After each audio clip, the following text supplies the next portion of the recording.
is your girl Wakeji Kamore, and welcome to Reflections by Wakeji Kamore.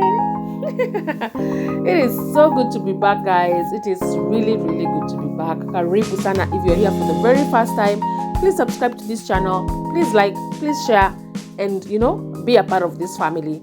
We are going through the book, the book that is the Bible. We are doing a whole Bible summary, and we do book by book, and we do chapter by chapter. We do this Monday to Friday, and we rest on Saturdays and Sunday. So karibu sana, you guys. I hope you guys had a good time going through the book of Esther with Pastor Edu, my very good friend. First and foremost, a huge appreciation for Pastor Edu for going through the book of Esther and doing it with such grace and doing it with such revelation, and just the fact that we were able to see that God is a God that sustains. God is a God that keeps us. God is a God that takes care of us.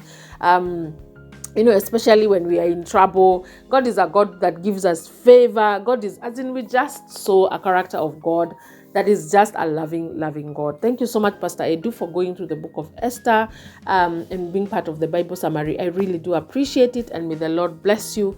May the Lord cause that every single time you open His word, that you will know Him more, that He will reveal Himself to you even the more.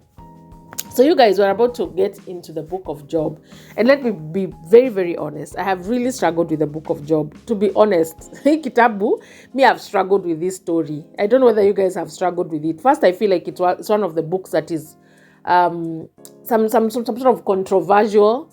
Sometimes it paints God in such a bad image. I also don't understand Gayaki mtu anapitia mambo mengi. I just feel like this is too much for one human being. So I just have really struggled with the book of Job. And so I've taken a lot of time to just, read about the book, to, listen to other preachers and other sermons about the book of Job. And finally, I feel like I can be able to, at least just share my thoughts and just go through the book and sharing my thoughts. So before we get into the book of Job, the one thing I want to do is, of course, an introduction of the book. I want to explain to you what is going to be happening in the book. I might be a little bit more details than how I usually do other introductions, because I really want to paint a clear picture of what is happening in the book of Job. I'm going to try and be very speak slowly, because sometimes I know I speak very fast. I'm going to try and speak slowly so that then you guys can understand, at least can have the same revelation that I've had with the book of Job, especially just what's happening in the book of Job. All right, tuko pamoja?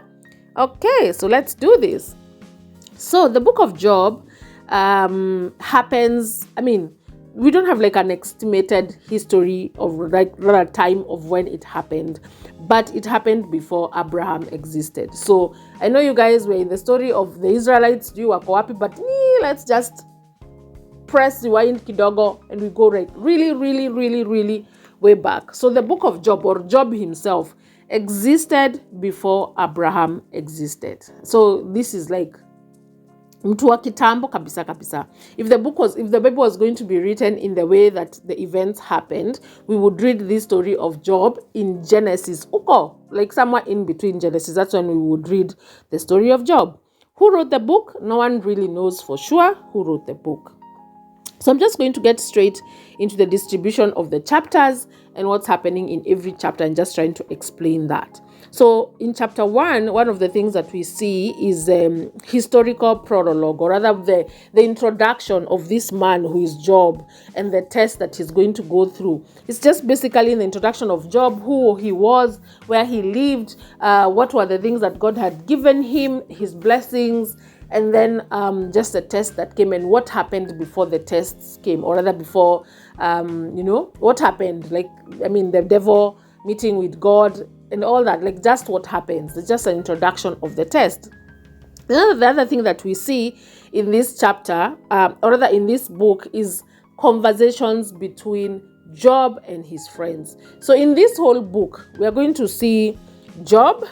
Of course, there's God, there's Satan, then there's Job, there's Eliphaz. Eliphaz is Job's friend. We're going to see Bildad, who is Job's friend. We're going to see another guy called Zophar, who is Job's friend. And then finally, at the end, we are going to see a guy called Elihu, who is also Job's friend. So this is what happened.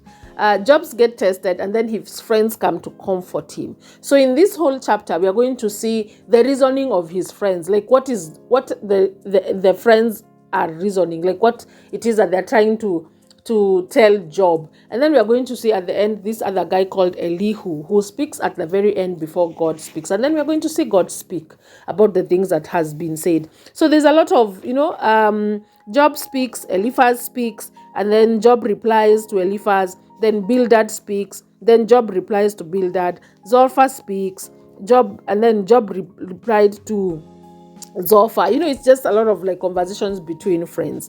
But one of the things that I want us to understand is that even in this conversation, there's just a track record. There's a way they are assuming things. So I'm just going to give you what the arguments are. So there's Job's argument, or rather Job's train of thought, and then there's his friend's argument and their train of thought. So basically, as they are arguing or speaking or having conversations, the thing that they're trying to solve, or rather they're trying to ask themselves, is whether God is just. So the question they're trying to answer is God just? That's what they're trying to do, even in these conversations that are happening in all these chapters. They're trying to answer, does God run the universe on a strict principle of justice? Does God say you did this, so that's why you're getting punished? That is what they're trying to answer. They're trying to understand God and how he runs the universe. And they're trying to also understand, or rather explain, Job's suffering. They're trying to see whether there's an explanation to why Job is suffering. So basically, that's what they're trying to do in all this conversation. They're trying to figure out, is God just? They're trying to figure out whether God runs the universe in a strict principle of justice versus punishment, or justice versus reward. And they're trying to understand or explain. Actually, they're trying to explain Job's suffering. Not really understanding it. They're trying to say, this is the reason why you are suffering. That's what they're trying to do. So here is Job's argument. Job believes he's innocent. He believes that his suffering is not as a result of sin, or it's not a punishment. He believes that God does not run the world on a strict principle of justice. And he's accused, at some point, he's accusing God of being a bully and being unjust. That is, in all the conversations that we are going to see and the things that Job is saying, he's basically believing that he's innocent, or rather his argument is that he's innocent and his suffering is not a punishment, and God does not run the world on a strict principle of justice. And at some point, he actually accuses God of being a bully and being unjust. All right? That is Job's argument. His friend's argument, the three friends, Eliphaz, there is Bildad, and Zophar. There are three friends, and then there is one at the end called Elihu. So we are talking about the three friends. These are the three friends' arguments. They are saying that God is just. They're saying that God always runs the world according to justice. That means Job must have sinned, and that is why he's being punished. And they actually make up possible sins that Job could have done, because they want to justify the fact that God is just and God runs the world according to justice. Like, ukifanya makosa unakuwa punished, ukifanya vizuri unakuwa rewarded. And so because they need to make sure that the argument stands, now they actually make up possible sins that Job could have done. So you understand, guys, Job thinks he's innocent. His friends think that he has sinned. They actually come up with sins that he could have done. Job doesn't think that his suffering is a punishment. His friends think that he's being punished because of some sin that he committed. Job does not think that God runs the world on a strict principle of justice. God is not like ati. Job anafikiria God is not like ati. When you do something wrong, you get punished. That is not, Job is like, God is not like that. His friends are like, God runs the world on a strict principle of justice. Ukifanya makosa unakuwa punished. And then they, of course, are saying that Job must have sinned, and that is not sitting very well with Job, as you will see in the chapters. And then there's this guy at the very end who is Elihu. This is Elihu's argument. Elihu says that God is just. He says that God operates according to justice, and concludes that suffering is a warning to help people avoid sin in the future. So argument yake ni, yes, God is just. Yes, God operates according to justice. And then he concludes. He doesn't say whether Job is sinning or Job has not sinned. He just concludes and say, the suffering that Job is going through is a warning to help people avoid sin in the future. So that's basically what is happening in the book of Job. It's just watu wana prove points zao. Huyu ana argue hivi, huyu ana argue hivi. Huyu akona hii reasoning, this one has this reasoning. And that's just basically makes up the conversations that are happening in the book of Job. And then after Elihu speaks, no, God comes and say, okay, mumesema hizi vitu zote, you guys have said all these things, this is what I have to say. And basically this whole chapter, this whole book of Job is just man trying to understand his suffering. It's man trying to make sense of his suffering. Just the same way we do, like when you're suffering, you're like, why? If God really loves us, why would he allow me to go through this? Or why would he even punish me this way? If God really loves me, if God is really painful, why can't he just take this away? It's just the same, it's the same process that we go through. And that is what we see Job and his friends just trying to figure out and to understand the punishment, or rather not the suffering that Job is currently going through.